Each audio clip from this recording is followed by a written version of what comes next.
DRI Siliguri unit ने हुसलूडांगा toll plaza के पास अभियान चलाकर लाखों रुपए की सोने के साथ एक तस्कर को गिरफ्तार किया है। गिरफ्तार तस्कर का नाम मटियार मियां उम्र 50 वर्ष बताया गया है।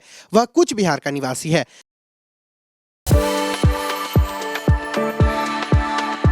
We are the dreamers, the achievers, and the leaders. Come, join us today. बताया जा रहा है कि डीआरआई सिलीगुड़ी यूनिट को गुप्त सूचना मिली थी कि इंडो बांग्लादेश बॉर्डर से कूच बिहार से सिलीगुड़ी के रास्ते सोने की तस्करी होने वाली है। इसी सूचना पर डीआरआई की टीम ने शनिवार को मैनागुड़ी के हुसलूडांगा टोल प्लाजा के पास अभियान चलाकर एक यात्रीवाही बस से मटियार मियां को पकड़ लिया। बाद में सिलीगुड़ी कार्यालय लाकर उसकी तलाशी ली गई, इस दौरान अंडरगारमेंट से 6 सोने की बिस्किट बरामद हुई। बरामद सोने का कुल वजन 696 ग्राम है, जिसका बाजार मूल्य 56,09,000 रुपए बताया गया है। आज आरोपी को सिलीगुड़ी अदालत में पेश किया गया। डीआरआई पूरे मामले की जांच कर रही है। वहीं पर डीआरआई पक्ष के वकील रतन बनिक ने कहा कि গতকাল গোপন সূত্রে খবরের ভিত্তিতে হুসুলডাঙ্গা টোল প্লাজা এরিয়ায় ইন্টারসেপ্ট করে গাড়িগুলো চেক করছিল। তারপরে নির্দিষ্ট একটি বাস নাম্বার দেওয়া ছিল, সরকারি বাস, যে সেই বাসে এক ব্যক্তি আসবে, তার কাছে বাংলাদেশ থেকে চোরাপথে যে সোনা ঢুকেছে সে সোনা আছে বলে খবর। সেই ভিত্তিতে তারা ওখানে অপেক্ষা করছিল এবং গতকাল দুপুরের দিকে বাসটা যখন হুসুলডাঙ্গা টোল প্লাজা ক্রস করতে যায় তখন বাসটাকে থামানো হয় এবং সেখানে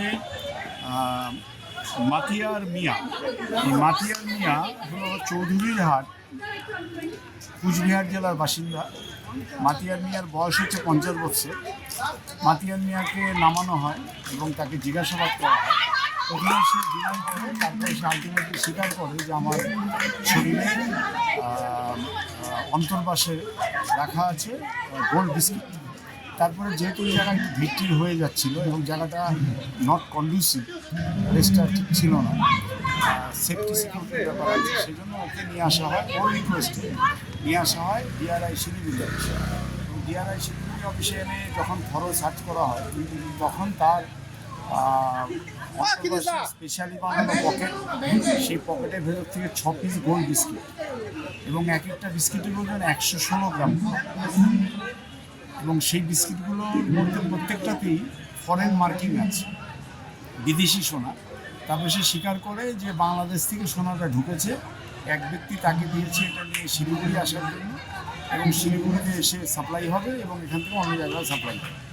সেই ব্যক্তির নাম ঠিকানা প্রকাশ করে তারপরে তাকে রিজনেবল বিলিভ, কাস্টমসের অফিসারের রিজনেবল বিলিভ হওয়ার পরে তারপর তাকে অ্যারেস্ট করা হয় এবং আজকে শিলিগুড়ি ভারপ্রাপ্ত এসিজিএমের আদালতে হাজির করা হয়েছিল।